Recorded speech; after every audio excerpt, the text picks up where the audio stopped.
Thank you so much for joining us again on the show, Dr. McIntosh. I am so thrilled to have you back here. It really is a great pleasure. It's a great foundation, and I just it's my privilege. Thank you. Thanks, thanks. And I love our talks. And I will tell you, our parents have had a lot of questions. So I really appreciate you taking the time to come in and let's talk about some of these. So let's go ahead and just dive right in because Sounds good.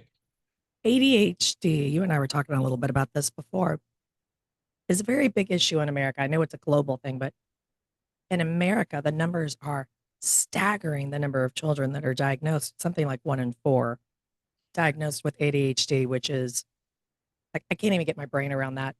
But it makes sense to me because I look at my daughters when they were growing up, all of their friends, how many of them were diagnosed with ADHD. That's just like you and I talked about alarm bells.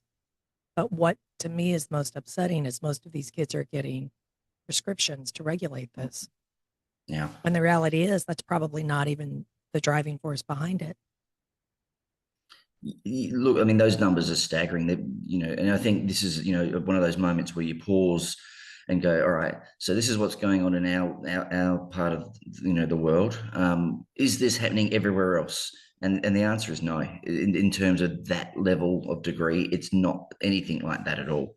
No. Uh, we do know that the diagnosis has become more common, in time, partly because the condition has been defined and refined over time. So Mm. ADHD as a diagnosis, in terms of being in the books and so forth, that only came about in the late 80s and then got refined in the 90s and 2000s. So it sort of has been morphed and shaped over time. And it's sort of, I remember when I went to school, there was no such thing. But it wasn't just, in terms of it being a diagnosis, but there were certainly kids in the class that were having trouble concentrating, focusing. That led to them being a little bit disruptive. They were the kids that got sat in the corner, face the Hmm. wall sort of stuff. That was the tough love that we grew up with. Yes, it And was. and in that respect, there was not even a thought that would be medicating kids in my school class back when I was a Yeah. kid to slow them down. No. So that was obviously the dynamic then. But as we've emerged and we've come to understand, there are some things we can do for these kids that are beneficial to them. That's Hmm. certainly perfectly reasonable. But it all comes into the context of, have you made sure that there's nothing else going on that could be masquerading as ADHD, or that could be exacerbating symptoms that look like ADHD? And I think in terms of, obviously my focus and insights as an ear, nose, and throat surgeon comes down to breathing and sleep. And there was a research paper that really was, in my mind, there's all these little papers out there that I think are the game changers, and this is one of them. And this Okay. was in about 2006, and it came out of Chicago. With the researcher was Shervin, Chervin was the surname. And it was a really interesting study because we have to realize there's sort of a confluence of events going on. So we have ADHD being sort of defined and refined, but Hmm. starting from the late 70s, but really picking up in the 90s, and then progressing forwards into the 2000s, is this whole thing about kids' airway, breathing, sleep, and in particular, the starting point was sleep apnea. And with the sleep apnea story in this Chicago study, Hmm. what they did was that they had a cohort of children that were coming in for adenoid and tonsil surgery because these children had obstructive sleep apnea due to big tonsils and adenoids, which is, kind of the vibe and the gist for a lot of the scenarios that play out in this context. Hmm. But what they did is they tapped their colleagues next door on the shoulder. Their colleagues were the psychologists and the psychiatrists. And to sort of, present a little bit of a play story here, they basically said, hey, we want you to come and look at these kids. And the psychology and psychiatry department was dumbfounded. They go, oh my gosh, you got all these kids with ADHD. And so these kids had fulfilled all the criteria basically of ADHD. So, being disruptive, trouble with concentrating, trouble with focusing, just tick, tick, tick, and tick. Right. And then the ENT said, yeah, hold my drink, come back in 12 months. So the kids had the surgery. 12 months later, the researchers come back again and they go, wow, what did you do? All this ADHD that you had, it's gone. And that's what happened. And it Because it was was an just like, ADHD. Yeah. so you have to go, that there's nothing about having an anesthetic or an operation that cures ADHD. So the problem was the diagnosis. It'd be like, Mm. if you break your leg and I give you an antibiotic and your leg gets better, well, that antibiotic didn't make your leg better. It was probably something else, like maybe Who the knows? orthopedic surgeon. Okay. Right. So you can't say antibiotics fix broken legs, and you can't say surgery fixes ADHD. The diagnosis was wrong. So so from that point of view onwards, there was a really significant awareness of Hmm. the impact on children in terms of their learning and behavior and the misdiagnosis of ADHD. And the reason that this is such a red flag is, apart from getting the diagnosis wrong, is that the treatment, which the amphetamine-based medications in particular, uh, make sleep a real problem. They interfere with sleep. So if you have a child that has one sleep problem and you medicate the symptoms of that sleep problem with something that also in its own right makes sleep worse, you're actually making the child worse in the Hmm. process. Wow. And the reason for this is the central theme of just how important sleep is. And I can again recall going to medical school, and we had probably, if we were lucky, maybe 4 or 5 lectures on sleep in terms of our physiology coverage. So we learn about breathing, we learn about the cardiovascular system and the digestive system, and we did do sleep. But it was very basic, very primitive. But again, that was in the late 90s. Yes, I'm that old.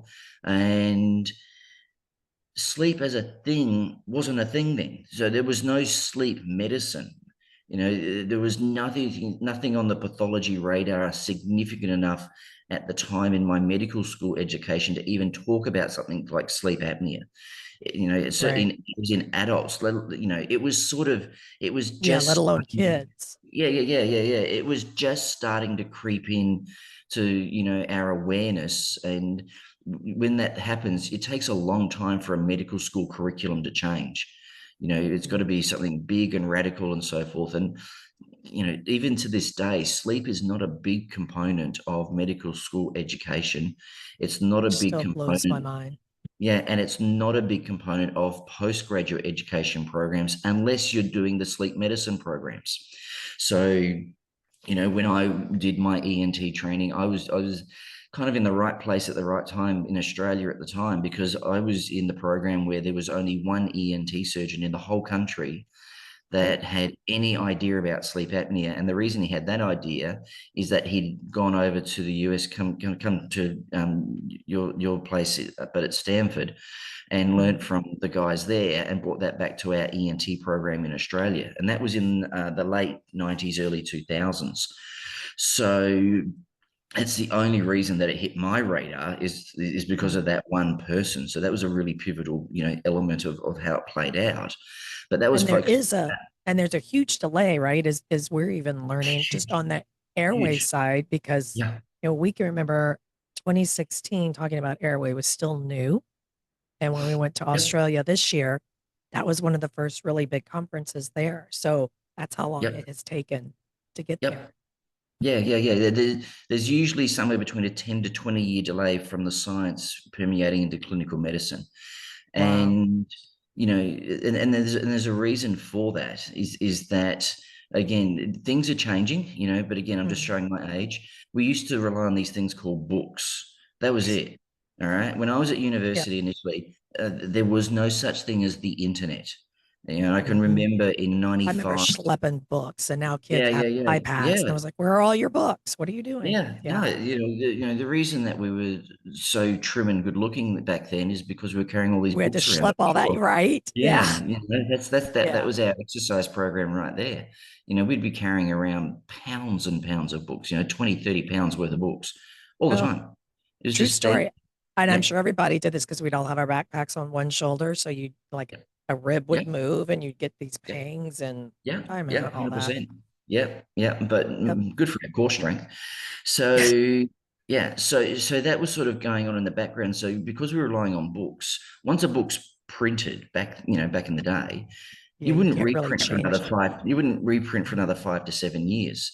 And then whatever's in that book is basically been through the editorial process, which takes a year or two. So by the time that book hits there, it's already 2 years out of date. And then we're going to use it for the next 5 to 7 years. So that could easily rack up to 10 years, that book's, there. Yeah. And then we'll bring out a new edition down the track. Wow. But then, the world's changed, tenfold. So Hmm. that's actually the reality. And then the other thing is, which I found quite interesting, because I only learned this in the past week, with your university medical curriculums, they're all pretty much the same, because there's a private organization in the US that actually sets the standards. So Correct. so as attractive as it might be to go to these big, expensive universities, your actual medical curriculum is pretty much the same as a Hmm. standardized Across the board. feature. Yeah. Yeah. So until the people sitting around that table decide to bring sleep into the university, it's not going to happen anywhere, Right. as a concept. So, and then Right. it permeates forwards because, like I said, in the postgraduate, it doesn't really get a mention. And it's extraordinary because if we just pause for a moment, you think about what is the one thing that we do more of than anything else? It's sleep. Hmm. Throughout the day, I'm sitting, I'm standing, I'm walking, I'm talking, I'm moving, but I'm not doing that for 8 to 10 hours without any, and it should be without any interruption. It's the Hmm. thing that we do more than anything else on a consistent basis. There's nothing else that we sit down and Is do it, what eight was to it, 10 like a hours. third of your life is It is. spent sleeping? Is that Yeah. right? Is that the right Correct. Well, stat? yeah, yeah, yeah, yeah. I mean, it's a simple math thing, right? Like 24 hours in a Yeah. day, 8 to 10 hours of sleep, depending on how old you are. So when you're really old, like getting to my dinosaur age, um, you tend to need less sleep.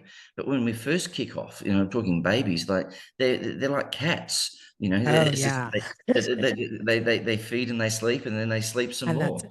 Hmm. And there's a very good reason for that, and that is, and I really hope we will come to this, and that is what we're coming to realize is the importance of sleep, and the importance of sleep, front and center, is about this thing we call the brain, and it's a thing that Yeah. we again kind of take for granted, but it's an extraordinary machine in terms of what it does.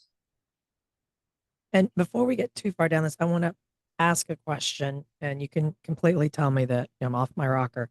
But you mentioned that ADHD really kind of came into mainstream, especially in schools, late 70s and in the 80s. So I mean, I'm with you. That's Oh, that's no, no, my no. So world. that was the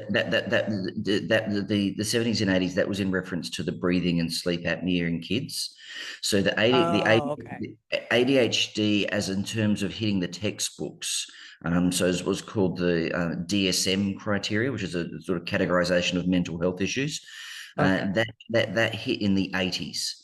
Okay, in terms of there, but then it got sort of changed and chopped around and refined and so forth, as Got time it. went by. It sort of got, people got a little bit more sophisticated in terms of defining it.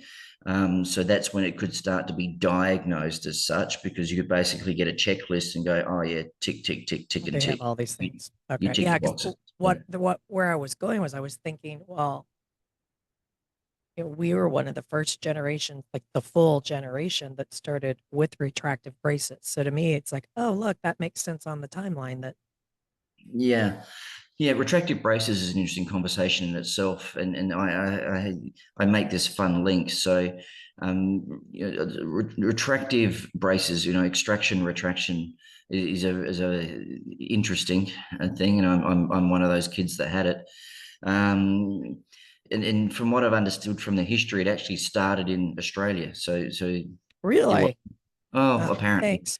apparently. But if it's not true, I don't care, because we're not going to let the facts get in the way of the good story here, That's because okay. it's You guys ironic. still have the Bee Gees, so you're fine, right? You're Yeah, good. well, you're not taking those from us. So, That's what I'm saying. See, you've got great yeah, history. You're good. yeah, totally. So the knock-on follow-on effect, that it's sort of somewhat ironic in terms of trying to play this story out, is Australia also invented CPAP. So we worked out how to retract the, Hmm. the jaws, and then we worked out how to give them CPAP later on. And we're also pretty prominent in creating mandibular advancement splints. So yeah, go Australia. Yeah. Well, these things happen. Yeah, All right. So, exactly. so you kind of touched on it. So let's just go full throttle now on Yep. the brain, because we know Okay. that when kids don't sleep and they don't breathe correctly, so we're talking mouth breathers and now they snore at night. We know, and I don't think a lot of parents really understand though, that it impacts your prefrontal cortex and it can Mm-hmm. actually lower a child's IQ by up to 10 points. Yep. Why aren't people talking about that? Why isn't that just like this big red blinking, hey, close your mouth? I mean, that alone should be enough, I would think. Yeah, look, it's extraordinary, isn't it?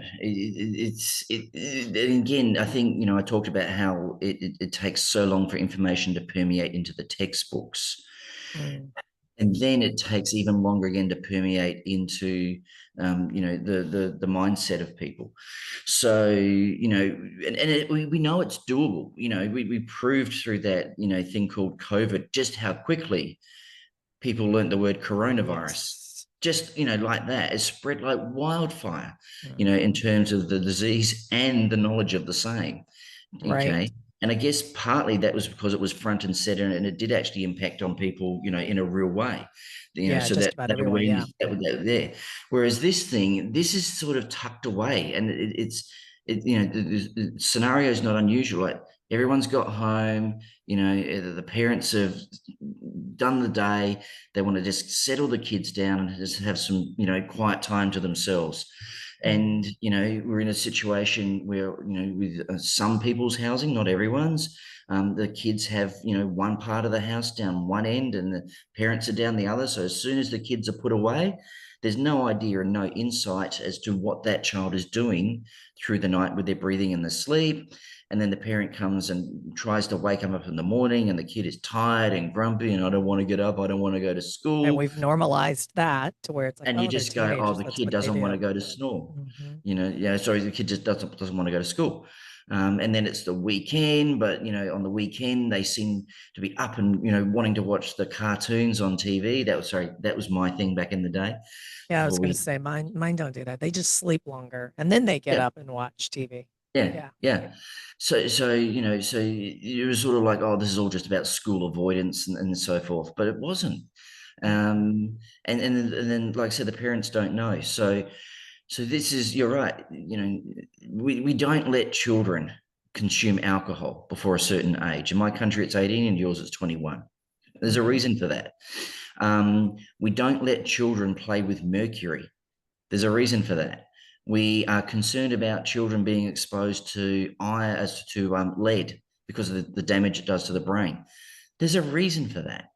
But if Right. we pause for a moment and just look at how the brain works and functions, the brain is an evolving machine. It's kind of, they're talking about how AI can, emerge and evolve. And eventually, we have that whole Terminator movie, Hmm. scenario playing out with Skynet that becomes self-aware and turns on the creators. Well, the brain is an ever evolving, constant learning machine, and Right. the most amount of brain development that happens is in the first few years of life, because that's when Hmm. the brain is getting stuff sorted. The fact that we can communicate now, like you and I are, Hmm. is because you and I learned how to talk.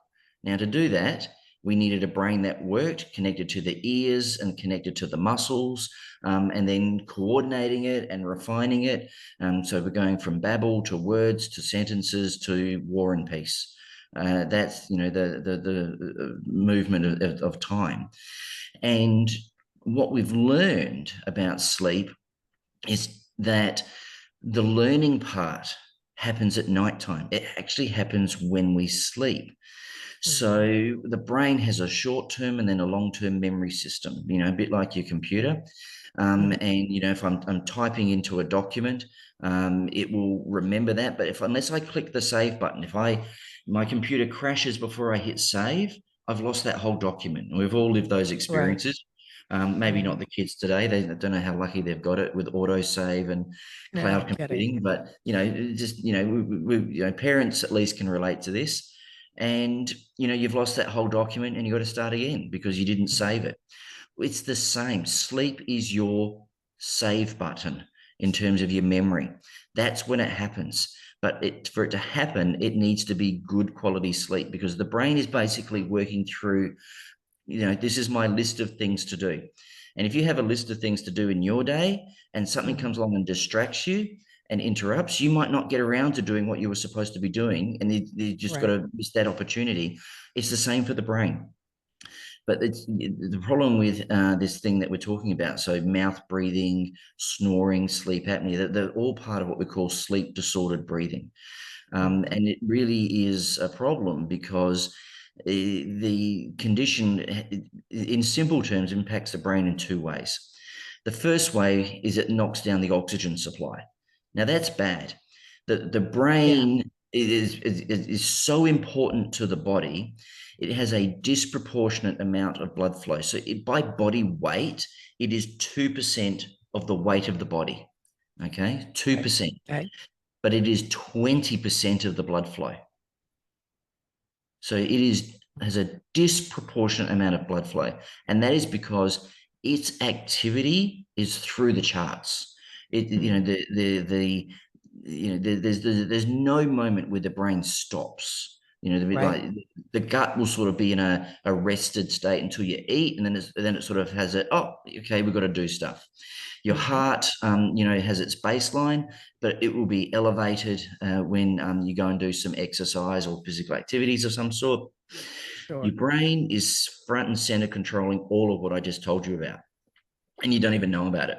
And then, right now, wherever you're sitting, your brain knows exactly where your knee is. It knows exactly where your big toe is. It knows exactly if, the air is warm or cold. It knows if there's a car that just passed your house.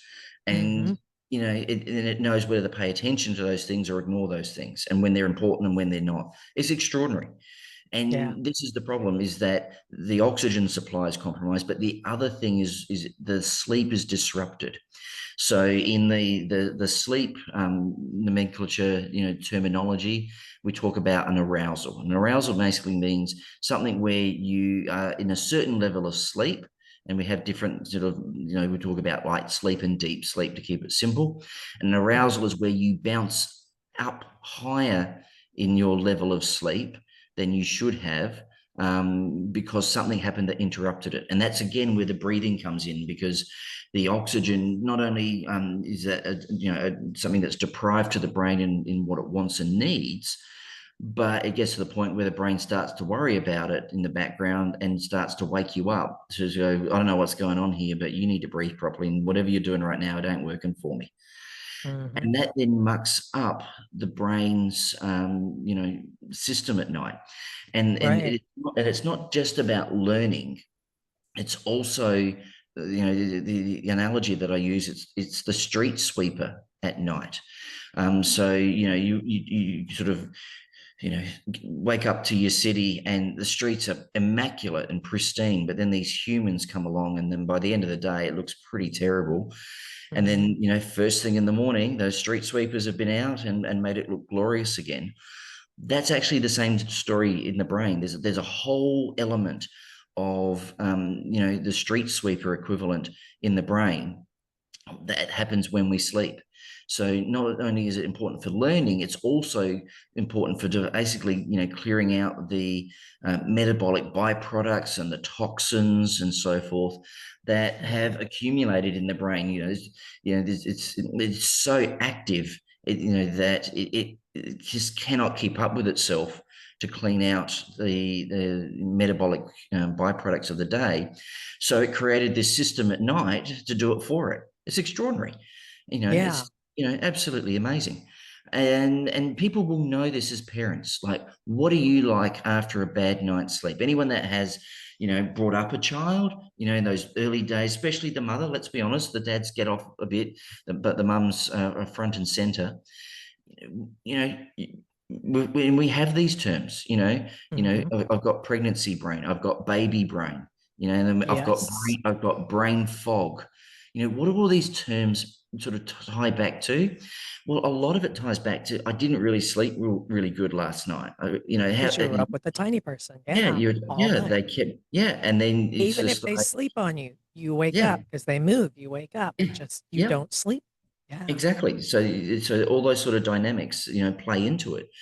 So, and then what you're like the next day. You start forgetting things. And it's all you didn't sleep.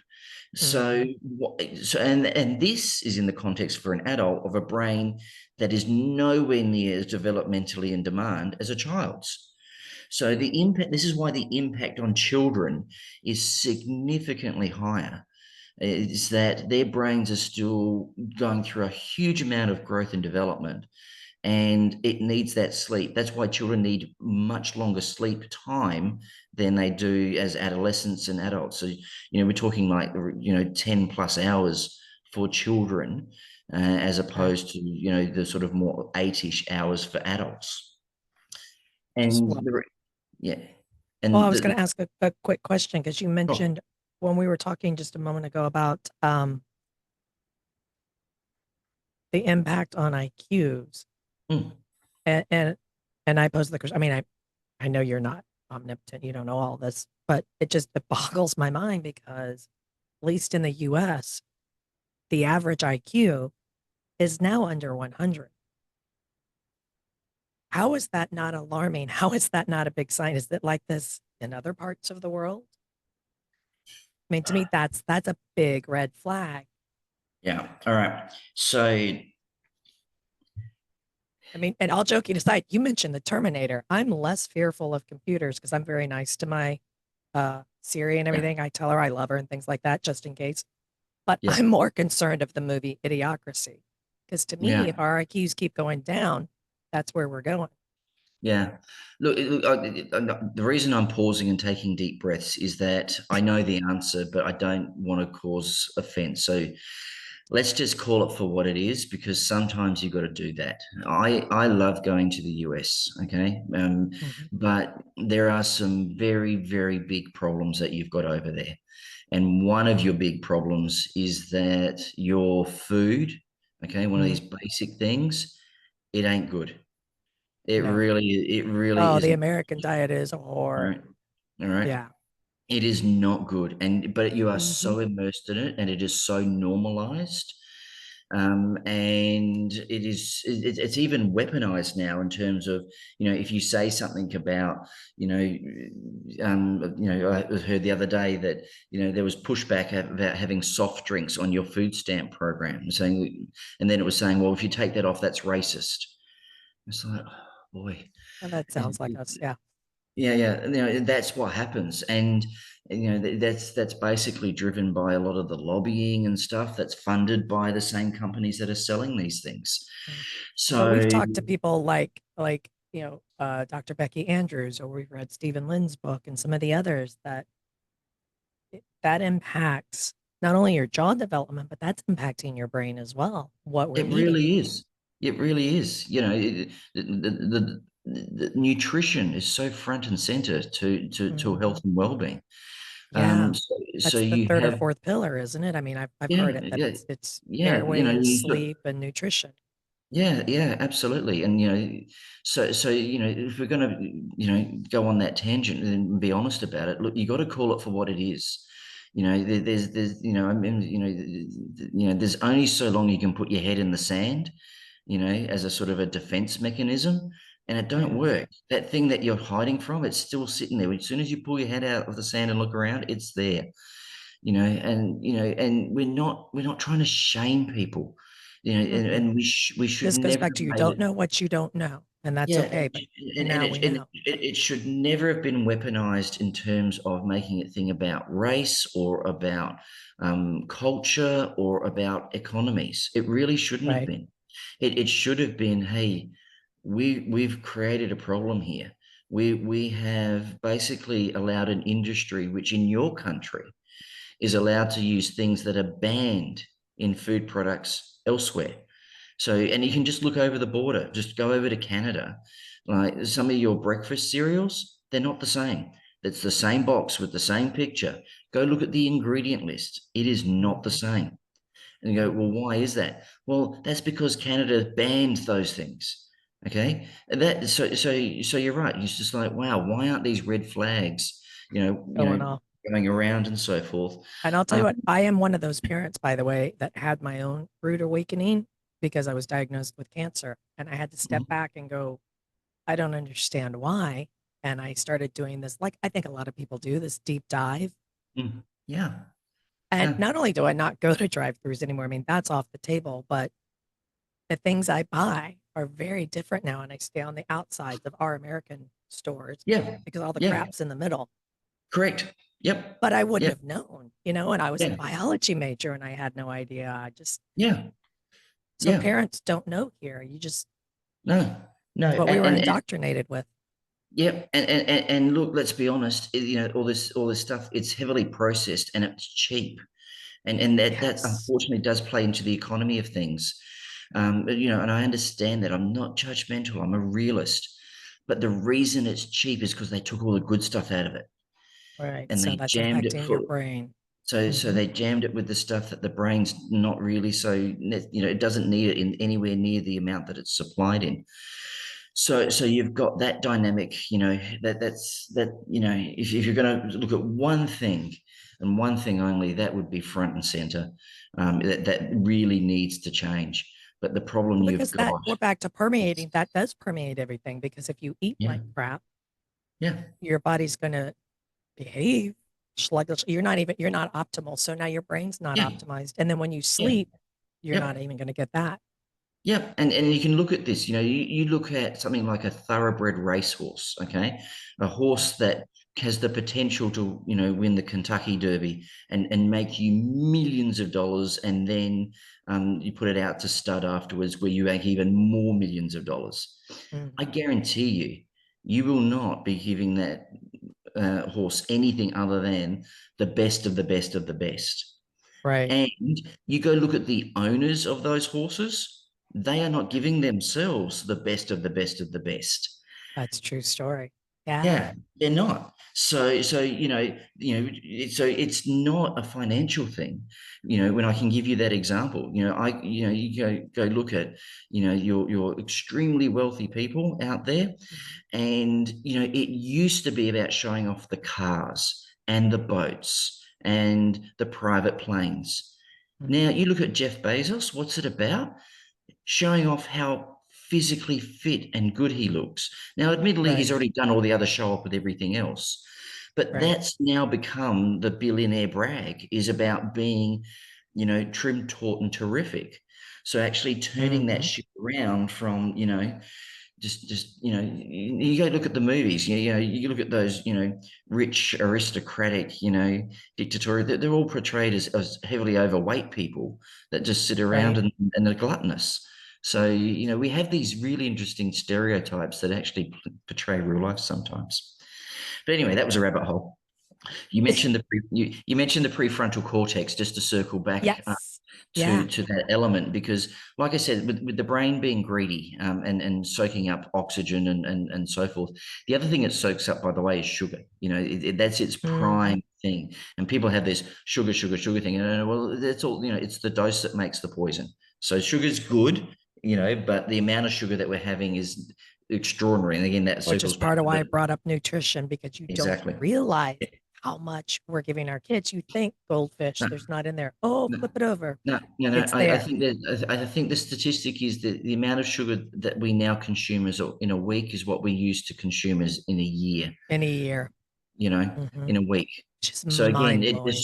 just shows you that our system works just fine with whatever we were doing a long time before. So that's part of the dynamic there, and it does feed into airway problems because as you put on weight, that feeds into airway problems. So all these things are intertwined. Exactly. So there is actually a very good reason for bringing these things up. Hmm. But when it comes to the brain, I said it gets 20% of the blood flow.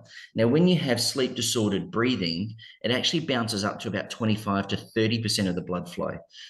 So the brain has a mechanism that says that, all right, I'm not getting enough oxygen, I'm not getting enough energy, or whatever the like, but primarily the oxygen. So give me more blood. But it also has the ability to regulate which parts of the brain are getting the blood in proportions. And the part of the brain that gets sacrificed relative to the others is the thing that you just mentioned, is that prefrontal So cortex. prefrontal. Okay. Yeah. So just to give people, an understanding of what we're talking about, our brains are divided up into sections, front, back, left, right, inside, outside. Is this sort of a generic thing? Mm-hmm. And we generalize as to which parts of the brain do things. So the frontal lobe is Mm-hmm. at the front of the brain. Okay, that's its name. And prefrontal is in front of that again. Okay, so sorry, it's just behind that. Sorry. So we've got those sorts of things. But collectively, this frontal part of the brain is tied in with our emotional regulation and our sort of our social norms. Now, there was a movie that some people out there might have watched. It's based on the book, Jack Nicklaus. It's One Flew Over the Cuckoo's Nest. Okay. Mm-hmm. And it describes the journey of a person in a mental institution back in the day. And the conclusion of the movie, he's had a procedure where he's totally different. And that procedure was a frontal lobotomy. Okay. Mm-hmm. And that was a treatment that was spruiked, and it was actually a traveling roadshow of sorts back in the US in the day, where they were doing that to cure mental illness. But then they said, well, it cures everything. And what you're doing is that they're physically breaking the connection of that frontal region of the brain to the rest of the brain. And that's associated with personality changes. And in particular, the personality change that happens is that you lose your inhibitions a bit. So you're less restrained in your behaviors in some Right. respects. Or, hey, listen to what I just said. The prefrontal region is underactive in these children with ADHD like symptoms because of sleep disordered breathing. It's Mm-hmm. kind of like a frontal lobotomy in terms of its impact. Why? Because they're disinhibited. And this is where Right. people get confused because you go, well, hang on a sec. You told me that if you don't sleep properly, you're tired.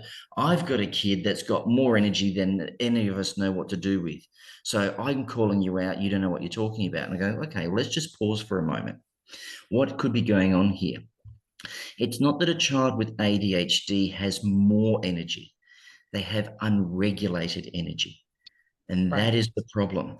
So the comparison that I make is it's like a car. Okay. Your car Okay. has an accelerator, and we're all the same model. Every single one of us, we're all the same model, just for the analogy, and we've all got the same accelerating speed. So if we all put our foot down, we're all going to go at the same speed relative to how much we're putting the accelerator down. The children with ADHD, they don't have a brake. So that when we're speeding up to a corner, we will take our foot off the accelerator and start braking to slow down to take that corner. Those kids don't They have the don't. brake. So they just Mm-hmm. shoot forwards. And then they're doing something that they shouldn't be doing. That is why they manifest as having more energy. It's not, they just can't contain and control what they've got. Right. So what because happens when we take these kids that really don't have ADHD and we Mhm. medicate them? Yeah. Well, like I said, the problem is in particular is we muck up their sleep. And they're sort of labeled as a, poor responder to medications. So then we find different medications. Like, oh, hang on, I got a pill for this. Oh, that pill didn't work. Well, let me give you another pill. And then we start using sedative medications in these kids, and start, to slow them down. We medicate them to slow them down. Mm. So it's all just this. And again, it's kind of like, you've got this drug industry, you've got a food industry, you've got a sugar industry. Like, do the math on this one, you know. In So America. Yeah. you so this is the challenge. So that's why when it comes to behavior, Mm. what you got to just pause for a moment is that what you saw happen just then is a reflection on how that brain works. Okay, so the fact that you and I are sitting here and I'm still sitting and I haven't got up and walked around 3 times and so forth, well, my brain contained that. There wasn't even a thought to do that. Whereas a Mm. child with, troubles with, concentration, you go, well, what we're seeing is a symptom. It's a symptom of brain function. Now, is that brain not functioning properly because there is some sort of neurodevelopmental issue, which ties in with the ADHD? Mm. Or is it because they've had, some really, really bad breathing and sleep, as an alternative? And Right. I really, even to sort of, put this in the picture of things, there's no reason why you can't have both happening at the same time. People go, oh, so if I get my child's breathing fixed, the ADHD will go away. And go, well, let's just pause on that for a moment. We don't know how much the breathing and sleep is impacting, contributing to what we're seeing here. It's possible your child does have both. It's not like there's one or the other here. You can have Right. both. But Right. what we do know is when there is both, when we get the breathing and sleep better, there may still be a need for medication. We're not going to deny that the role of that. Right. Because there are some Yeah, true it's actual a, ADH yeah, kids. yeah, it's a It's real not thing. this many, it's like Yeah. this many. Well, this is the Yeah. problem: is there's an overdiagnosis and over medication, but in the context where it is a real thing, a lot of those children, when they're breathing and sleep better, they still need the medication, but the dosages they need is a lot less. So that's got to be a good thing. Like, Yeah. like anything with medication, you want the dose you take is the least amount possible to give you the benefit that you need, Hmm. without then also the trade-off with the side effects that come from it. Right. So, if we're in a scenario where we can get some kids entirely off medication because the diagnosis is wrong, and another group of kids on lesser doses of medication because they have a second disease process that is contributing to their symptoms of ADHD, like every parent wants the best for their child is sort of, the premise that we're programmed for, Right. so this is again, we have all these sort of accidental jokes, but this has to be the wake up call, right? We're talking about sleep. This is the wake up call, and I think the simple thing that parents need, and this can be your sound grab to promote this. There's only, in my mind, there's only 3 things a parent needs to know about sleep to cover 80 to 90% of this conversation. Okay. Is your kid's mouth open at night? Do they snore? Are they tired in the morning? 3 things: mouth open, snoring, tired. If your kid's got those things, combination 1, 2, 3 of the above, you have an underlying medical problem. Now, I can't tell you exactly what that medical problem is going to be. I can give you the vibe of it, but you've got an underlying medical problem that your child needs to seek professional care for. But be warned, your doctor may not know what we're talking about. No. And be aware it is not their fault. All right. No, We've got because they didn't learn it. Yep. Let's just get over the blame game right there. Okay. Yes. But that's where things like this foundation can give the parents what they want and what they need so that they can go in there with awareness. Okay. Hmm. So that they can go, and they need to be the advocate and say, look, Right. I have concerns about my child. I spend more time with my child than you are in this 3 to 10 minute conversation piece. And I have concerns about my child. I have noticed that they sleep with their mouth open at night. And I have become aware that that is not a normal breathing pattern and can be a Mhm. sign that their airway, their breathing channels are blocked. And whilst it's good that they have the mouth to breathe through, it's the nose that they should be using instead. And I want to Right. know why. I have learned that snoring is a noise that is made because there is a blockage in the airway. I thought it was cute and humorous and funny.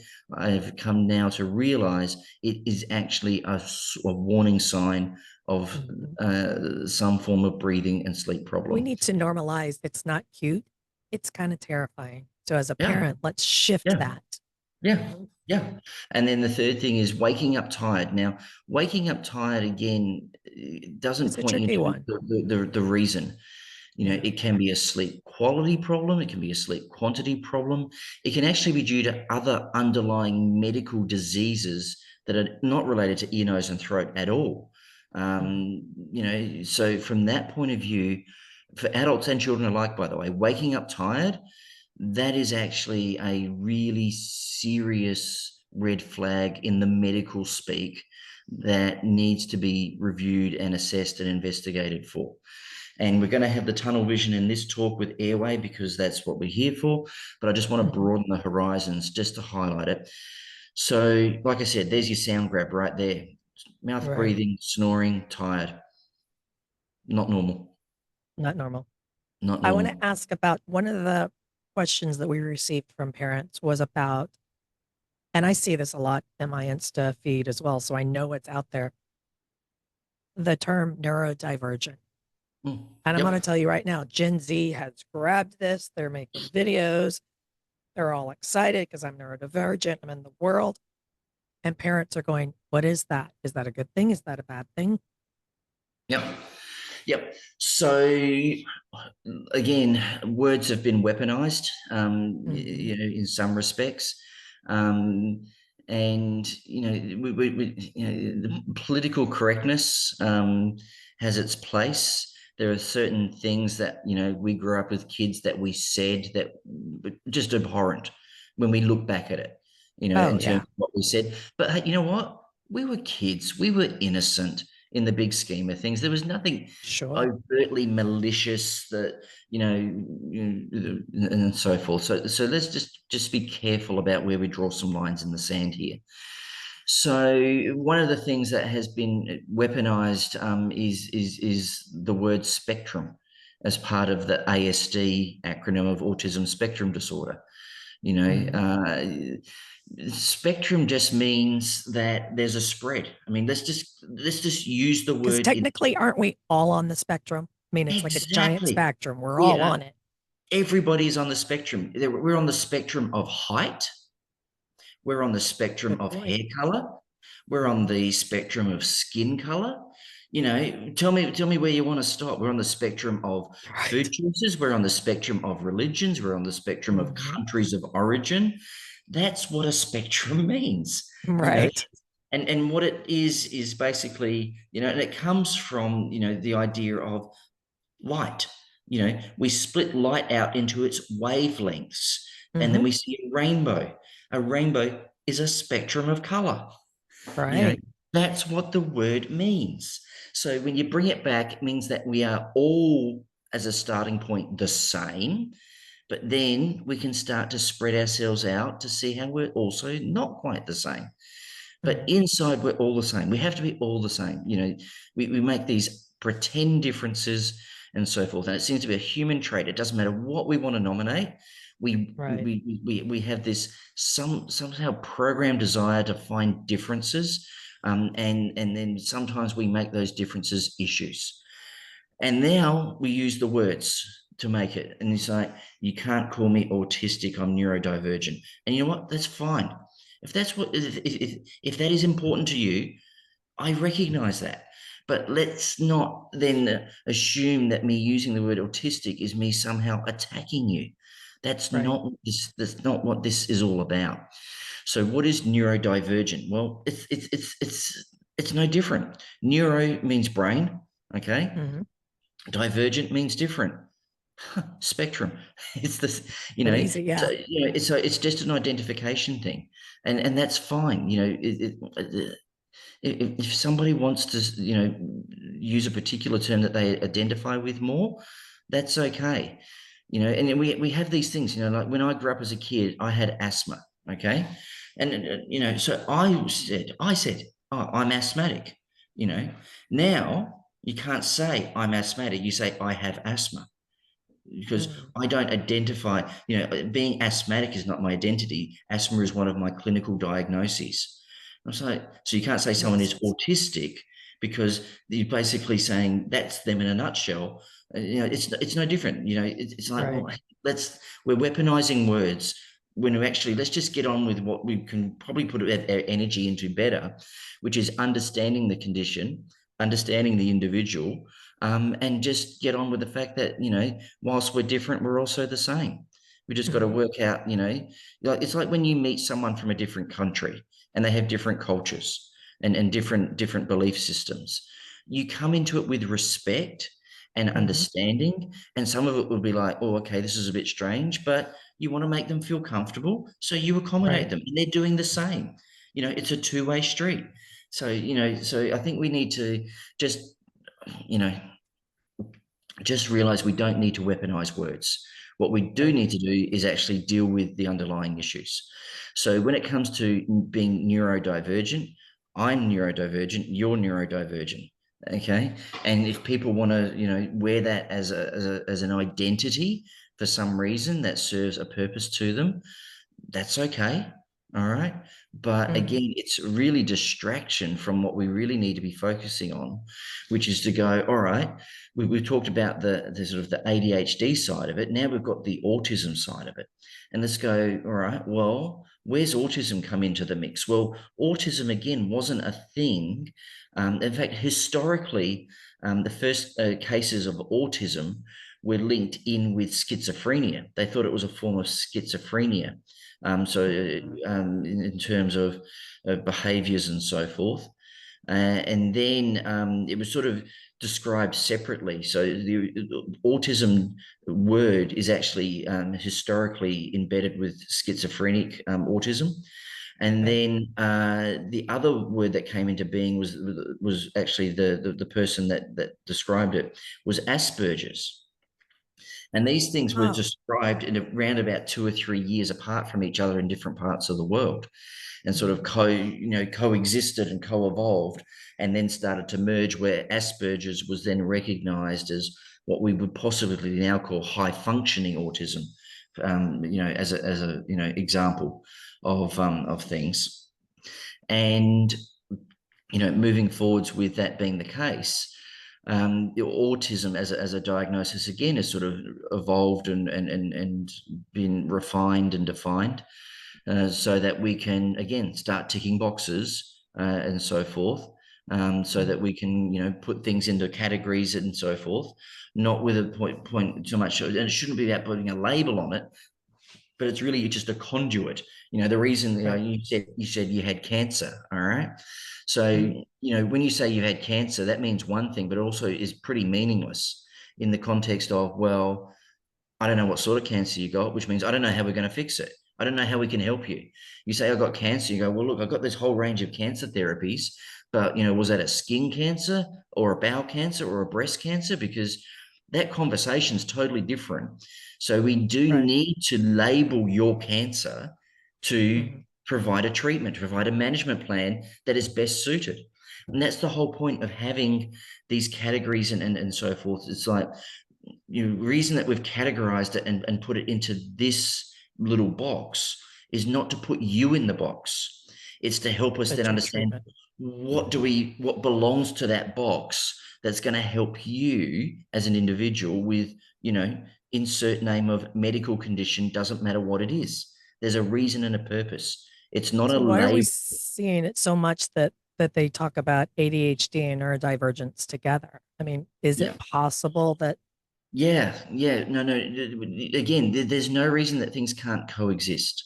And one of the things that we're sort of coming to understand, because people go, look, why my child? Why, what happened? And the first thing you've got to do is we've got to eliminate how this, especially with the ASD, the autism, how this started. It was parental blame. You go back to the 50s and the 60s, it was all blamed on the parents. It was the parents' fault.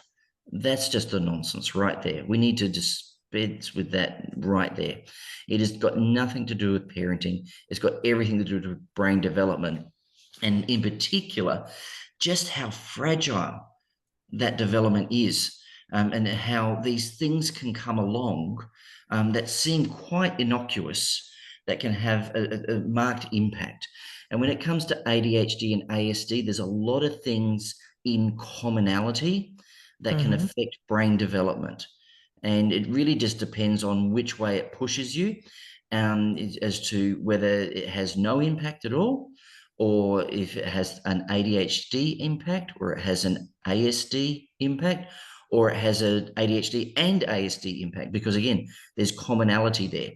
It's why, for example, someone that smokes can get lung cancer, or they can get throat cancer, or they can Right. get both. It's the same deal, okay? Because cigarettes can do those things. It's the same thing.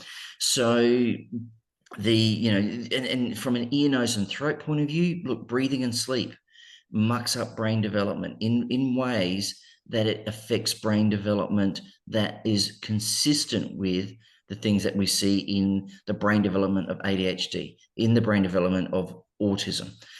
So these things can have underlying contributing factors that can lead to the brain development to the point that there is enough of a divergence that we see you at the extreme end of the spectrum. Okay. And when you're at the extreme end of the spectrum, that's where we're drawing some lines in the sand to say, you know what, you're actually at the point where this is dysfunctional from what it needs to be. Let us then find ways that we can help you with this. And when we look at things in terms of autism, ADHD, look, it starts in pregnancy, okay, like in utero. And it actually starts one step before that. It starts with your genetics. We know there are certain underlying genetic factors in play with both of these conditions, more so that we've found with the autism side of things. We know there's pregnancy-related issues, including, by the way, the mum having obstructive sleep apnea herself during pregnancy. Okay. Right. Okay. We know that there are, early things that happen in life. So like getting infections, being premature birth, getting infections young, these things all play into it. And then we have other things that come along, and then, breathing and sleep is one of them. Like even just ear infections is another. The innocuous, oh, my child got a few ear infections. Yeah, in most of the cases, it is innocuous, a few ear infections. But if there is anything in the programming that is an underlying, and the word is tendency. If you have a possibility that you could end up with this, okay, then it might happen. So again, if we go back to the cigarette smoking, for example, cigarette smoking, bad. Let's just cut it for what it is. There's no excuse otherwise. But if you've got some really bad genetics in your mix, that means that if you smoke, you're going to get lung cancer real bad, real quick. Well, if you don't smoke, you may not get that lung cancer. You might get away with it, but you're really bad genetics, but you got away with it You're genetically because you didn't predisposed, get, but you but you've didn't got trigger it, basically. the trigger wasn't there to trip you over onto that. It's the same thing. We can find these genetic changes in people that don't have the manifestations of the genetics, and that's because it's not just genetics. It's genetics, it's environment, all sort of blended together.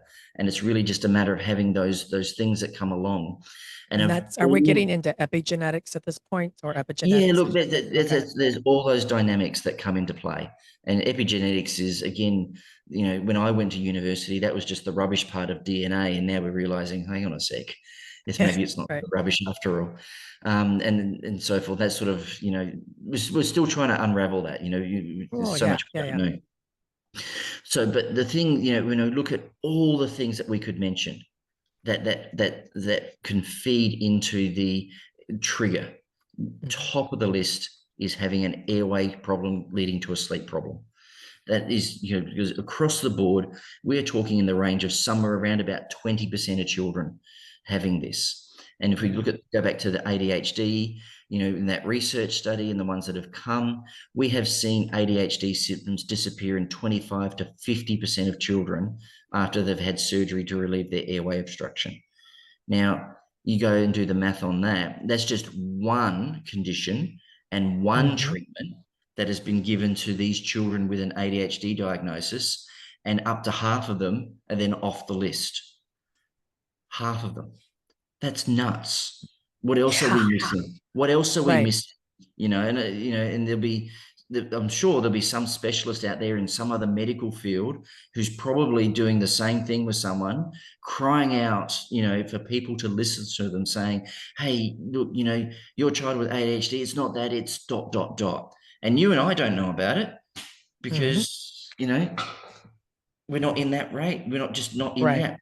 And that just proves the point again of how we have to understand parents can't know about it. Because if there's some specialist out there that's cotton on to, I don't know, let's just make something up, some gut problem that Mm. all you got to do is just eat this, whatever from wherever, and Yeah. 20% of kids will have a transformational event. Every parent would want to know about that. Well, we're talking about breathing and sleep. We're not talking about a gut problem. We're not talking about some magic superfood. We're talking about the basic of breathing and sleep. And we're not talking about Hmm. 20% of kids with ADHD. We're talking up to 50% of kids with ADHD. So, in terms of the elephant in the room, we are front and center in terms of where we're at. But the problem is we're just not, there. And, as I happily do these things, I just emphasize this to the parents that listen, is that whenever you've come across something like this and you learned something, you didn't know what you didn't know. I Don't feel guarantee you, guilty. Yep. I guarantee you, 5 of your friends don't know it either. And you know what you need to Right. do? You need to get them to listen to this. Okay. Exactly. And then if you're already in that sort of circle of parents that have children that are, neurodivergent, neurodevelopmental management of the same, and you didn't know about breathing or sleep, well, make sure that the whole group knows. Okay. This has to be a collective heavy lift where you pass it forwards and Yep. you give the next person the benefit of this knowledge as well. Because at the end of the day, what we want is we want children to reach their full potential. And Right. we've all got intrinsic potentials. We're not all going to be doctors. We're not all going to be lawyers. And trust me, it's not as glamorous as it The world sounds. would be so boring if we Yeah. all were, right? I- Everybody's different, if, but if your child if, is creative and they can't sleep, guess what? yep. They're not going to become a writer or an artist or No. whatever when they're older. It's just Yep. not going to happen. Yep. If we're all doctors, then I guarantee you we'd all be walking because no one would know how to fix a car. All right. That's true. Okay. All Hmm. right. And so on and so forth. So we all need to be different. Again, we are divergent.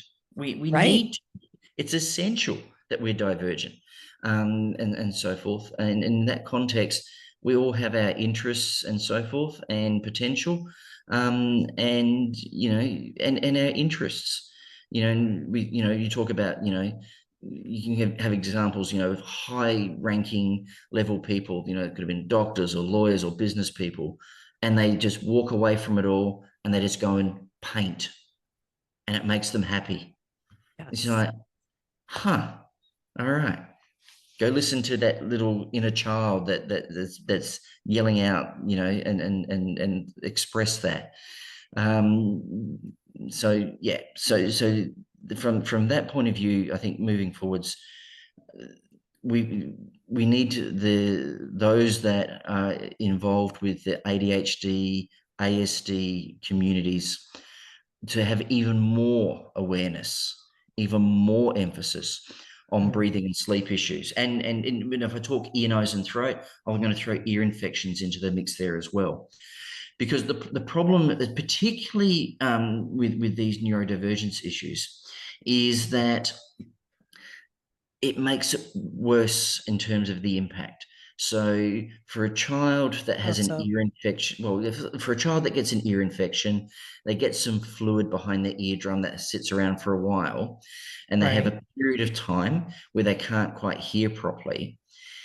Because of the divergences and the functioning, that impact is magnified extraordinarily. Mm.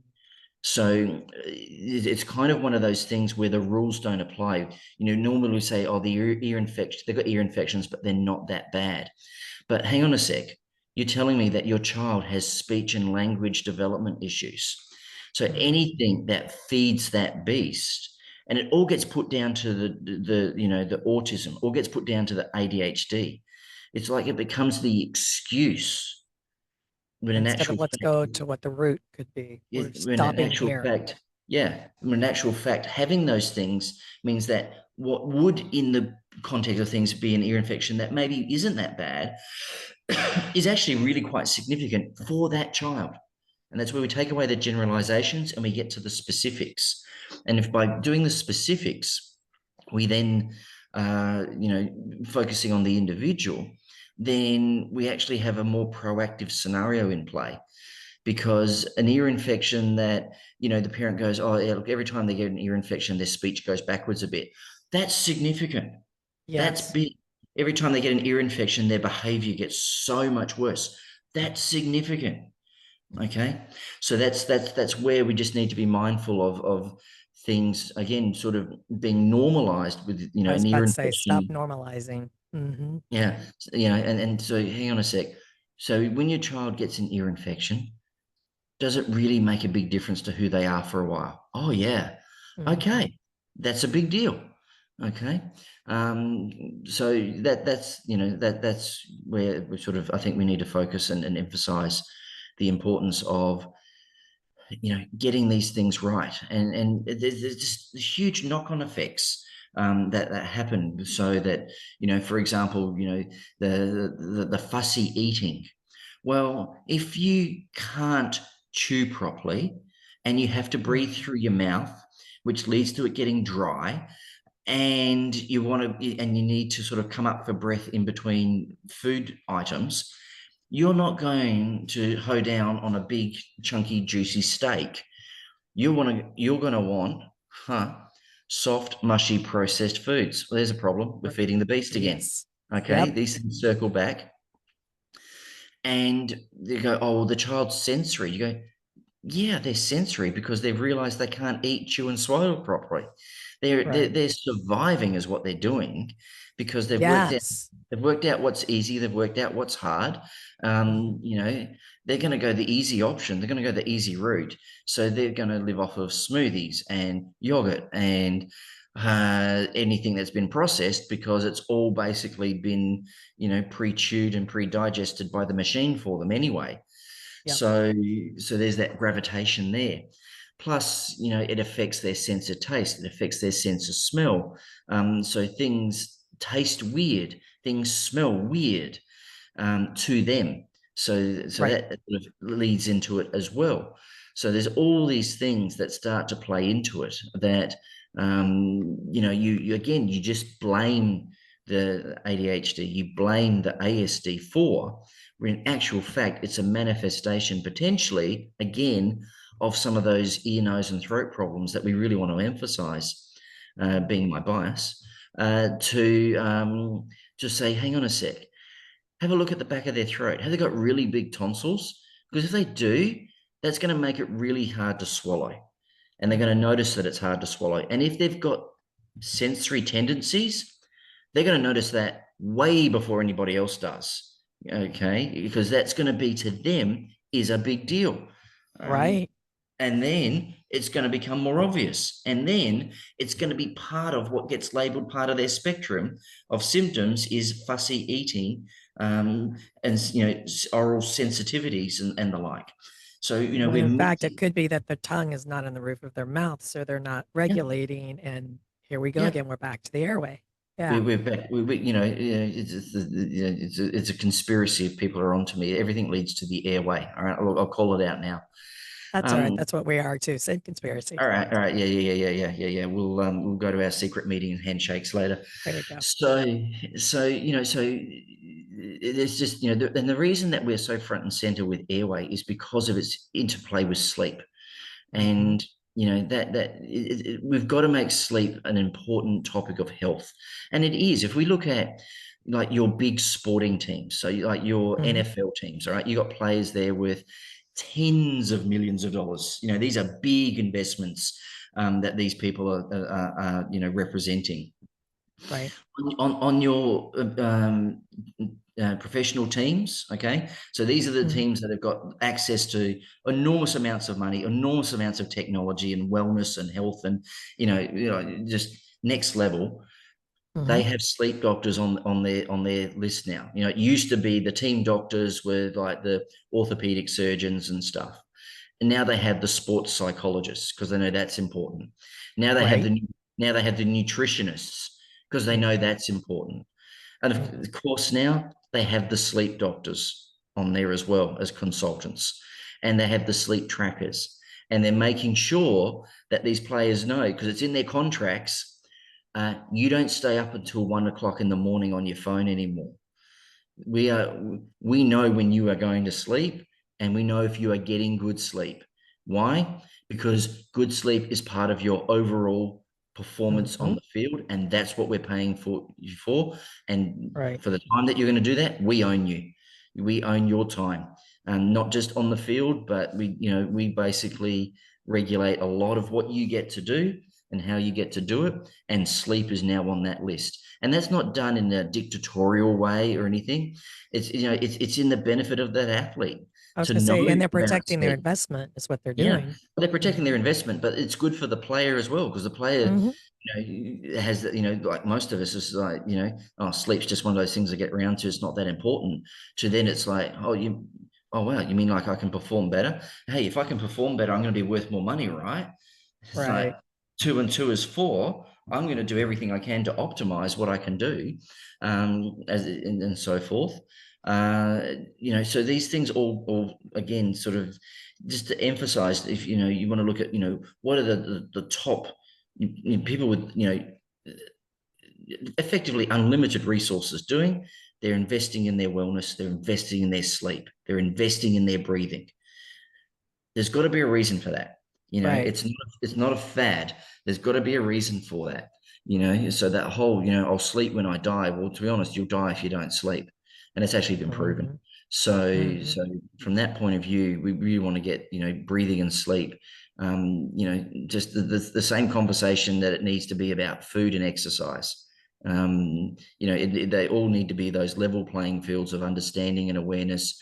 That's just the basic thread of starting at the parent level. That's the time to catch it at its best, is catch Hmm. it in the child. If your child's got it, well, look, we get on and we fix it. Whatever that is, it is what it is. But Yep. at the end of the And if you day, keep going to a provider that says, and this is what we tell you, don't have to say it, we'll say it. You keep going to a provider and their response is, let's just watch it. No, we're not going to watch it. Or it's all poppycock. Perhaps find a new provider. This is where advocacy comes yeah, into place because they may not know really about is. it, but if they're Yeah. open to it, Yeah, yeah. So and again, I think it's helpful for the parents to have something in their back pocket. So the paper that I think is the top of the tree for this one is one mhm, that was done by a researcher called Karen Bonnock, that was out of the mhm, Einstein University. And yep, that research paper was published in 2012, and was actually done in the United Kingdom. But what they did, just so that people can understand, so they monitored 11,000 children for the mhm, first 7 years of their life, and the parents had a simple job: does your kid snore, mouth open, or stop breathing at night? And these were surveys, questions that were done every couple of months. And that was sort of their screening process to then see what the kid's breathing through the night was. And where the child had, or the parent observed on a consistent basis for 6 months, from one time point to the next, that the answer was yes to any of those three things: mouth breathing, snoring, stopping breathing, any of those three things, that child was put into the sleep disordered breathing category. And they ended up through that with about 2,000 odd children, which again highlights my point. That's 20% of children right there. 2,000 of 11,000-ish, that's 20% of kids right there. Yeah. What they did, though, is they did exactly what we just alluded to. They watched and waited, okay? Because that was one of the paradigms, 10 years ago. The research, yeah. And it was literally, don't worry, they'll outgrow it. And what did they find? Well, they found those 2,000 kids, that 20%, that got the sleep disordered breathing. And they did find some kids down the track that did outgrow it, but that wasn't their prime interest. Their prime interest was to look at it from a behavioral and education point of view. That was their outcome. So they've got the kids basically then fell into three groups. Kids, it's actually broader than this, but I'll break it down even more. Kids that never got sleep disordered breathing, kids that got sleep disordered breathing that hung around throughout the whole time once they got it, and kids that got it where it went away. Now, let's focus on the kids that got it that went away, because they're the interesting group to my mind. The kids that got it and then it went away, when they looked at these kids at the age of 4 and 7, these kids were more hyperactive, had problems with their concentration, were prone to being aggressive, had trouble relating to other kids, and had troubles just in general with, emotional regulation and behavior. Hyperactivity was way at the top of the list. What's part of the ADH? What's the H in ADHD? Exactly. It's hyperactivity. So what they found is that in the group of kids that outgrew the airway problem, they did not outgrow the consequences of brain development that came with that. Yes. So that was the first big wake-up call. It's like, you know what? We found a problem. We let the kid outgrow the problem, but they were left with a consequence. So that's the big one there. And I'll come to another research element in a sec. But within that research paper, the second thing that they found that I think is really important is the timing of things. And the younger the child was when they first started, in particular under 18 months of age, that was a standout, okay? The next standout was 2.5. The next standout was 4. But the big one was 18 months of age, okay? The big standout, though, was that the younger it started, the more likely those problems were going to sit around and still be there, regardless of whether the child outgrew it or not. The more likely they were going to have those problems show up at the age of 7. So think about that. The breathing and sleep problem in a 14-month-old shows up as ADHD symptoms at 7 years of age.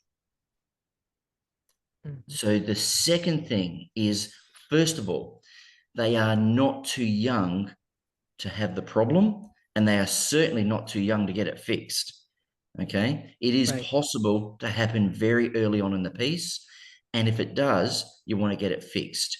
And this is the third string to the bow in terms of the papers to highlight in that context. Can we prove, has it been proven, the difference between early versus delayed intervention? And the answer is yes. And that's in the CHAT study. That's the Childhood Adenotonsillectomy study, which is a US study. And what they did is they found kids with sleep disordered breathing, and then they broke them up into two groups. They broke them up into the groups of, we're going to fix you now versus we're going to give it 6 months before we fix you.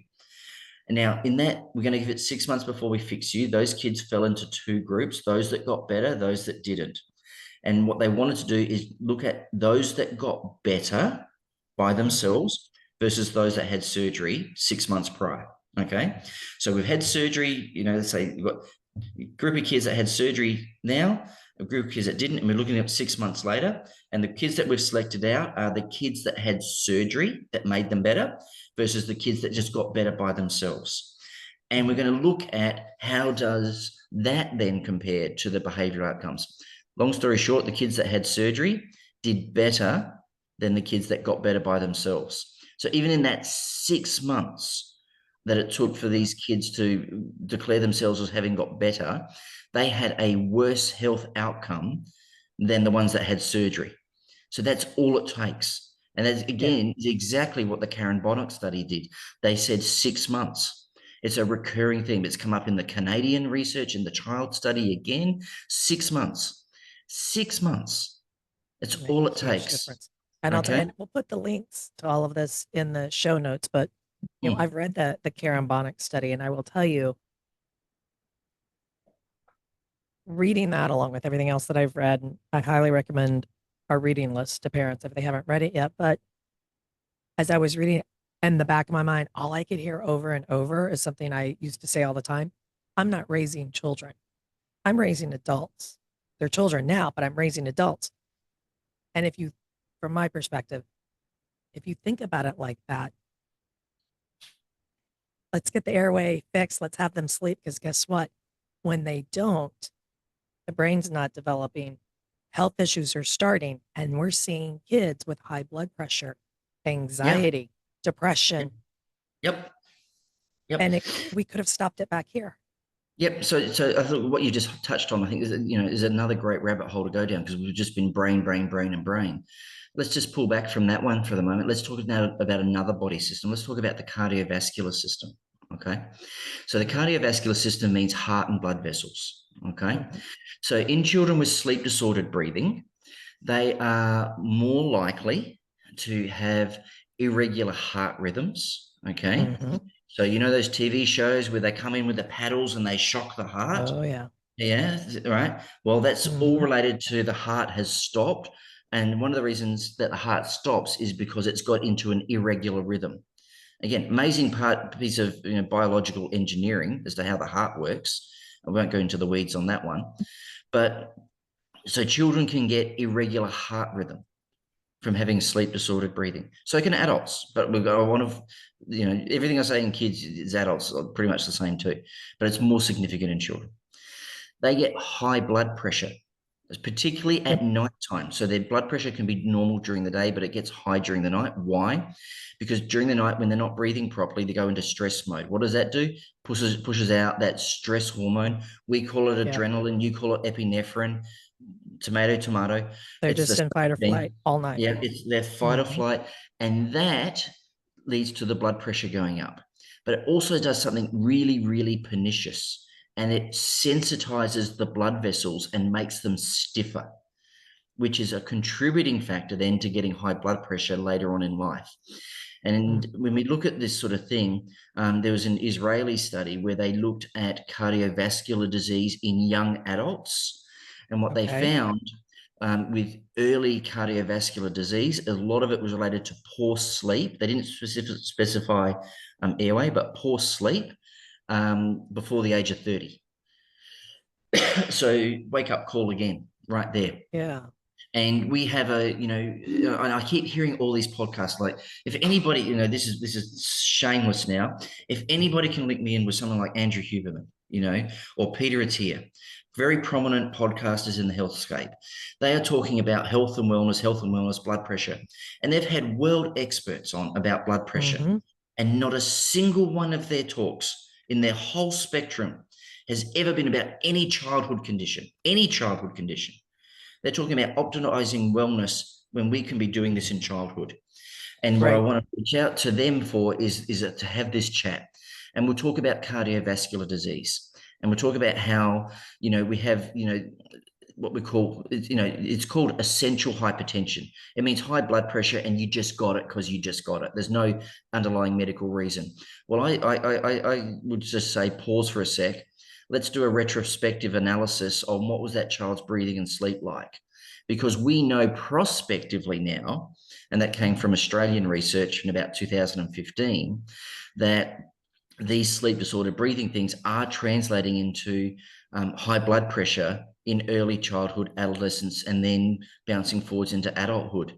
Like, they're set up for failure right there from a blood pressure point of view, right there.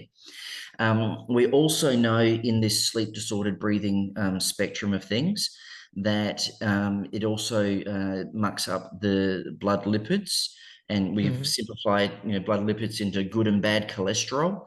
That's what we're talking about. Well, the bad cholesterol is elevated in children with sleep-disordered breathing. So we have high blood pressure, we have high cholesterol, we have what's called arterial stiffness. This is all heart attack and stroke material right here when you go to read the adult literature. We also, in children, have demonstrated plaque buildup. Okay, so plaque buildup is what we call atherogenesis. It's the thing that leads to heart attacks and strokes of certain type. Again, there's your problem right there. Okay, in kids, demonstrated, proven. And then, just sort of, we just keep layering upon this. One of the other sort of, risk factors for heart attack and stroke is diabetes, okay, high blood sugar. Well, we touched on the diet part, but the thing that protects us, we need sugar, but in a certain level, sugar is toxic to us. So we have a system that regulates our blood sugar to keep it under control. That regulatory system is not working properly in kids and adults, in kids that have sleep-disordered breathing. So their whole body hormone system that regulates sugar control doesn't work properly. So they're prone to their blood sugars creeping up a bit, not to the diabetes point, but it's high normal. Okay. Okay. And then it also then affects the gut. And we're starting to learn a lot about the brain-gut axis. It was something that was talked about at university when I was there, but not really understood in terms of this thing called the microbiome. And everyone's like about, oh, gut health, gut health, gut health. Well, hang on. Let me interject here yet again. Sleep-disordered breathing. And we've known about this for about 10 to 15 years at least. And the reason I know that is because in my first book that came out in 2016, I was making reference to research that I was reading that was already out there then. So I know that it's at least 10 years. And it was in animal models, what they were doing is they were exposing mice to low oxygen levels. So deliberately making a slight low oxygen environment and then looking at what does it do to their gut microbiome. And it changed. And again, we've simplified this to good bacteria, bad bacteria. The bad bacteria to start to take over. And what we've also learned is that with this brain-gut axis is that there's an interplay there in communication that then basically, as clever as we want to think we are, the gut and the bacteria are somewhat driving the bus at times because that actually affects our food-seeking behaviors.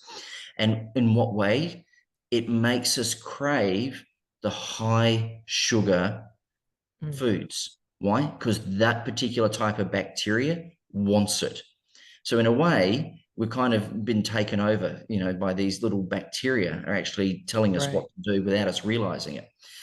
But interestingly, if we resist that temptation and do the gut health protocol, the good ones start to make a comeback. But the comeback is limited if you have a breathing and sleep problem because you're swimming against the tide there in that low oxygen effect. And what do we also know at the brain-gut axis? Mental health.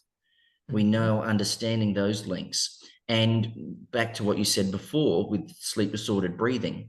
So let's just give you some very simple, take-homes in terms of mental health now. I'm going to list some mental health conditions.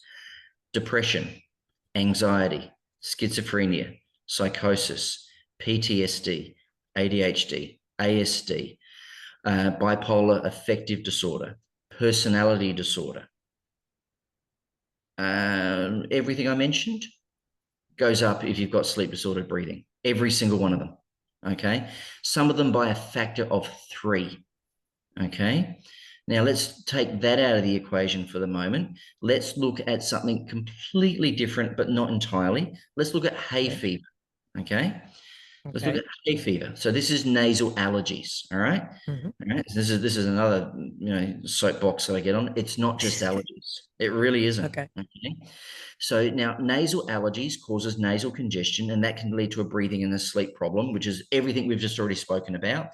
But just ignore that for the moment. They don't always cause a breathing and a sleep problem. So just having nasal allergies by themselves in a child, that child is 30% more likely to suffer from clinical anxiety. 30% more likely because they've got nasal allergies. Why? Because nasal allergies are really annoying. And what is anxiety? When you're annoyed. 2 and 2 is 4. Okay. And we talked about brain growth and brain development in the context of that prefrontal cortex and so forth. Well, that's not the only part of the brain that gets mucked up in sleep disordered breathing. The memory part does. That's called the hippocampus. Right. And then the learning part, or sort of the anxiety part, it's called the amygdala. Mm-hmm. You know what? You know what happens in the kids that have got allergies? You know what happens in kids with sleep disordered breathing? Well, when you use a part of the brain more, it gets bigger. It gets bigger. So their brains, their amygdala is bigger. Why? Because it was conditioned to be so. By what? Not breathing properly, by getting bothered and irritated by allergies. So we're basically promoting a type of brain function that is actually counterproductive to sensible function because of these underlying pathologies. So when we look at this whole big picture, everything's connected. Healthcare is segregated, but the person is the big picture. The things that we have touched on here, this, again, somebody please, Andrew Huberman, Peter Attia, someone's got to know someone. The world's not that small. We need to get these childhood issues as part of these wellness conversations because of exactly what you said. We're raising adults. We're nurturing a child to be the adult that we want or need them to become. And we know that's an important thing to do. We know that, nurture and nature are intertwined. It really does make a big difference in terms of opportunities and experiences and outcomes. And, these are the things that we need to work on equality for, because we don't, not everyone has equal ability, but we do want equal opportunity to reach your potential. In terms of, there are literally, neurosurgeons and the like living, unfortunately, in the worst of conditions that will never see the light of day to be the same. But they're there. It's just purely that opportunity. So let's work together on pulling that up. But at the grassroots level, we really need all these health and wellness things that people are focusing on an adult to realize, you know what? Could have done it with your kid, could have been done as a kid. Here. Yeah. Hit the rewind button, all those Twinkie bars that you were chowing down on. Well, guess what? Your body remembers that, and it's not too late to change, but you've got to make those changes. And those cigarettes, they ain't good. That alcohol, it ain't good. All right. You're not trying to be, 1920s, 1930s, prohibition and teetotaler areas. But, let's just be honest with the conversation pieces. And then when it comes to breathing and sleep, let's be honest about it. And I got a lot of pushback when I started making this noise, but the science papers have come around. When I started this conversation piece way back over 10 years ago, I was pretty blunt and to the point. I'm kind of a bit like that way. And I was saying these children with sleep disordered breathing are getting brain damage. It's like, oh, you can't say brain damage. Period. But that's it. Period. Stop there. That's it. But that's it. That is it. Yeah. And again, that's why we don't let children drink alcohol. It's why we don't let them play with mercury. It's why we're worried about chemical exposure, heavy metal exposure. That's why, because it causes brain damage. But if I say snoring at night causes brain damage, it's like, yo, you can't say that. It's like, you know what? Now the science papers are even saying it. Like it's actually in the titles of the paper. They are saying brain damage. And I think it's got nothing to do with me. That's not like they're following my lead. I think it's the frustration. We have these scientists. They're not clinical people, okay? But they're at the grassroots. They're doing all the science. They're doing the research. They're seeing these kids, in their working capacity. And they're going, why are doctors not listening to us? Damn it. We're going to call it brain damage. All right. Yep. They're going to And start to me, listening. we're right back where we started, where I said, I don't understand why we don't have red flags and sirens going off and everyone, I Well, mean, just yeah. a 10% lower, 10-point lower IQ. It's Yep. there. It's factual.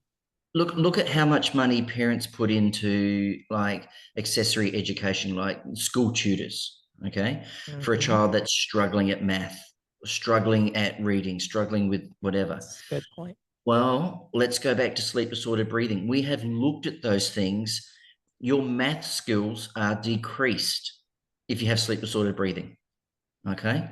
So if you're basically trying to optimize your child, make sure that their breathing and sleep is optimal first, because you need that foundation to build upon.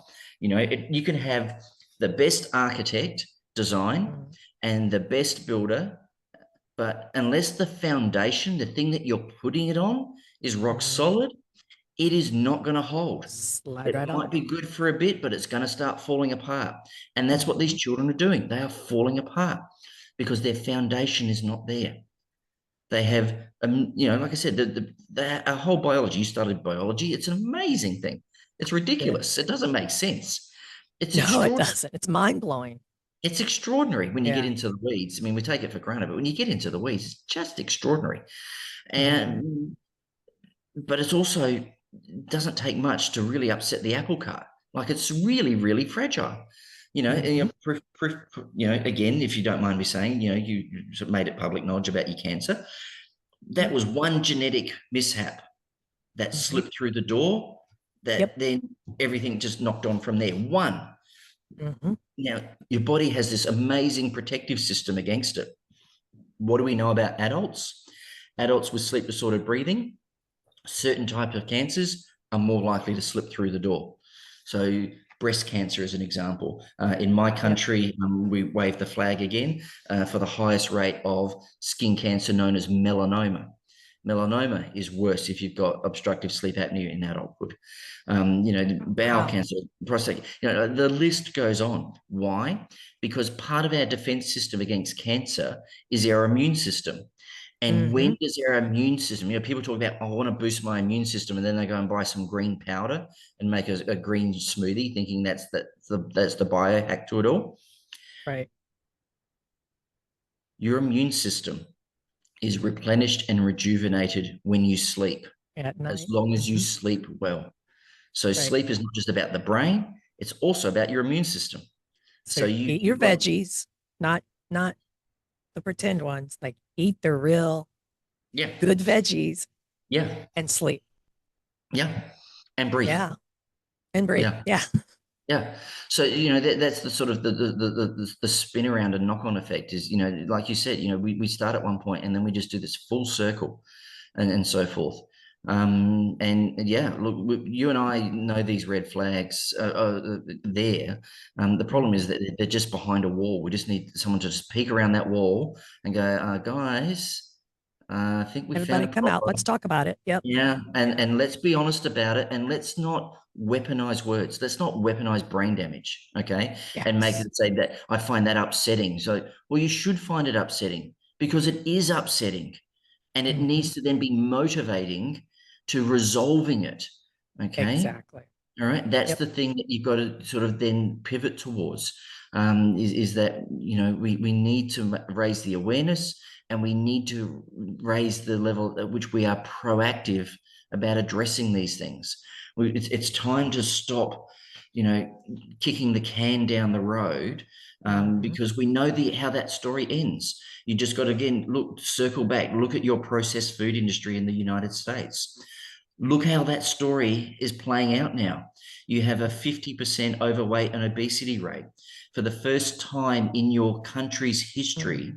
your life expectancy of your current generation is less Has gone than the down. one that has Hmm. come from. Your life expectancy has gone down. You Yeah. spend more money on healthcare per GDP than any country in the world, and Yep. your outcomes are getting worse because the basics are not there. So again, Comes back this to is that where three-legged stool. Hmm. let's just call it what it is, and exactly right. For those that don't know the analogy, if you can sit on a three-legged stool, you can't sit on a two-legged one. Okay, Exactly. So you need it's nutrition, you you need need sleep, nutrition. and you need Yeah, air. You take you one really do. away. Yep, and then things start to fall apart. Hmm. So yeah, so I think as you know, I can sort of talk and rabbit on for hours on this. It's one of the things about just knowing it so well, and then I think importantly knowing that the interplay and the links. Being able to Yeah. bring gut health, mental health, and all these sorts of things into the mix. But I should be mindful. It's your show, not mine. Did you have No, any but other well, questions? before we Did you go, have I any want other to, questions? yeah, well, before we go, I want to talk a little bit about your book, um, Sure. for parents that don't know about it and want to check it out. Yeah, for sure. So I'm up to book number 6, which is just a reflection of my passion for this. And I think for parents, there's two that I would flag. One is a general book, and it is called Sleep Disordered Breathing, a Parent's Guide. And what I do in that book is I try and give them a roadmap, because one thing I've realized is that when parents stumble across this problem, Hmm. depending on who their first touch point is, really dictates what then can be the treatment paradigm that can play out. Hmm. And if they see an ENT, they might just get the ENT version. If they see a dental practitioner, they might just get the dental version. If they see a breathing practitioner, they might just see a breathing rehabilitation scenario. But the problem is that, again, that's a segregated system in something where it is actually a multidisciplinary team approach to a multifactorial problem. So what I did in that book is I sort of did my best to spell out all of the things, all the ear, nose, and throat problems, all the dental problems, etc., and say, you know Hmm. what? If you've got this problem, well, you need this for it, and if you've got this problem, you need this for it, and if your child has got both, hey, they need both. And in terms of having a sequence and so forth, these are the things to do. And whilst we're at it, you need to look to see if there's nasal allergies. You need to check their metabolic profile, in particular their iron, because this thing, like I said, it mucks up the gut in certain ways. One of the ways it mucks it up is it limits iron absorption. And if your iron is low, you're tired. This kid is tired Right. already. So this compounds the problem. And iron is a really important thing, not just from an energy point of view, it's really important for a whole lot of brain function and development too. Hmm. So there's all these knock-on effects. So that's to me, that's kind of like your roadmap. And then the other one that I've put out recently is going really, really deep into the weeds of the links between ear, nose, and throat, and the ADHD and ASD. And it's called the ABC of ENT, ADHD, and ASD. So it's the alphabet book. Got it. And the reason I've done that is that I see a lot of children, okay, Hmm. and in particular, I seem to have a knack, an attraction that then follows on from word of mouth to seeing the children that have the neurodivergent, neurodevelopmental issues, um, and have a good understanding about how, like I said, before, these little things are not little things in these kids, Right. and how we can miss so many things by being complacent, and how, it's pushing these kids further off course than they need to be in the spectrum of their potential and outcomes of the same. So from that point of view, what I've done there is just given a huge overview of genetics, developmental brain development pathways, of nutrition, feeding, ear infections, breathing, sleep, tonsillitis, nasal allergies, etc., and how Mhm. these things are all related to brain development, which is not what people think about intrinsically. You don't think about how tonsillitis affects the brain, but it does. You don't think about how an ear infection affects the brain, but it does. And I Mhm. just sort of throw a big spotlight on this. So that, again, at the end of the day, the parents can have the knowledge and be proactive. And as I say in the tail end of that book is, don't take no for an answer. You know your child best, and Mhm. it's certainly, if someone says it's not that bad, well, look, they could be right, but for goodness sake, go and ask someone else just in case they're not.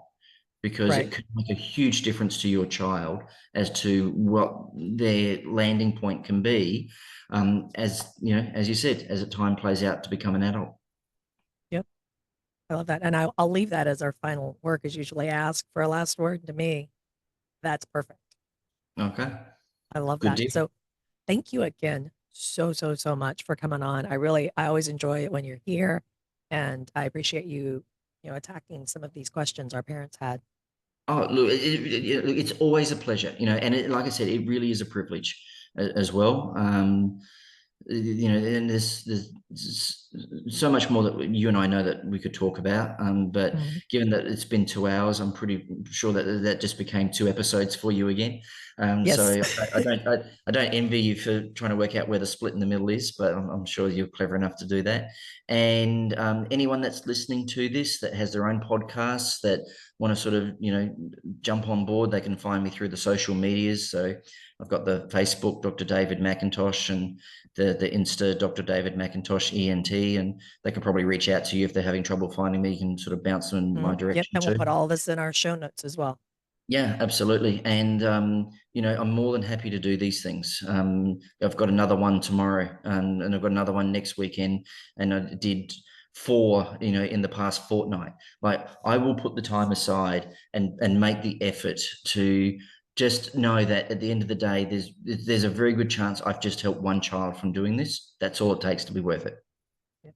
And that's kind of our motto every day. Like, if we save one child, 400 million to go, but we've got one. Yeah, exactly. Yeah. Thank you. Real pleasure as always.